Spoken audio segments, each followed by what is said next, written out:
Unjae always believed Christmas wasn't found in glittering trees or expensive gifts, but in small, gentle things. Warm cocoa cupped between cold fingers, soft music drifting through snowy alleys, strangers laughing under twinkling lights, and the quiet hope that winter carried like a secret. She worked at a tiny winter gift shop on a narrow street in Busan, where snow settled softly on rooftops and lanterns glowed like stars that had fallen to earth. She wrapped presents for anyone who wandered in, tying each ribbon with care, slipping handwritten notes of encouragement inside every package. One evening, as snowflakes swirled like tiny dancers outside the window, a young man stepped into the shop, brushing the cold from his dark hair. His cheeks were pink from the wind, and a camera hung around his neck. He introduced himself as Taeyang and placed a wooden ornament, a simple bell, on the counter. The wood was worn smooth from years of touch, and on its back were small faded words, "For when I find you again."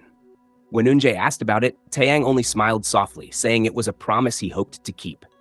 The next day, he returned with another ornament, a star carved from pine, then a snowflake, an angel, and so on, each one older than the last. Unjae wrapped them all, adding tiny gold stickers she thought looked like blessings. Soon, Taeyang began visiting daily, and their conversations lingered long after closing time.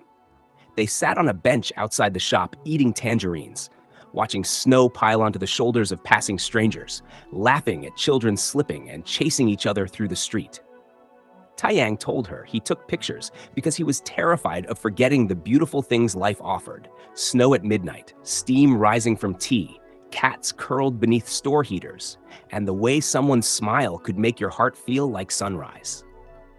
Unjae confessed that she wrapped gifts because she liked to imagine that somewhere, someone would open one and feel a little less alone. Christmas began weaving them together slowly, thread by thread, until they were a part of each other's days, then each other's hearts. One night, as snow fell thick as cotton and the shop lights flickered like candle flame, Taeyang revealed the truth about the ornaments.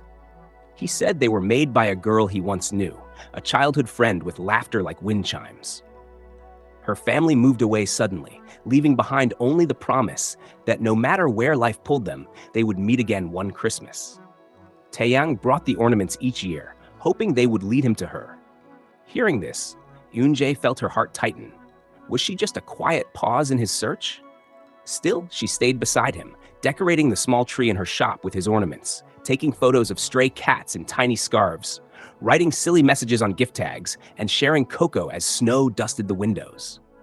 On Christmas Eve, the street shone gold, every window glowing like a story waiting to be told. Taeyang rushed into the shop, breathless, holding the wooden bell, the first ornament he had brought. "I think I've been looking for the wrong person," he whispered. He flipped the ornament over. The old faded words remained, but beneath them, new writing shimmered. "Thank you for finding me." Unjae stared, confused. Taeyang's voice trembled as he explained. His childhood friend told him the ornament was made not for their past, but for his future. He once thought it belonged to someone he had lost, but now he knew it was meant for the one who made him feel found.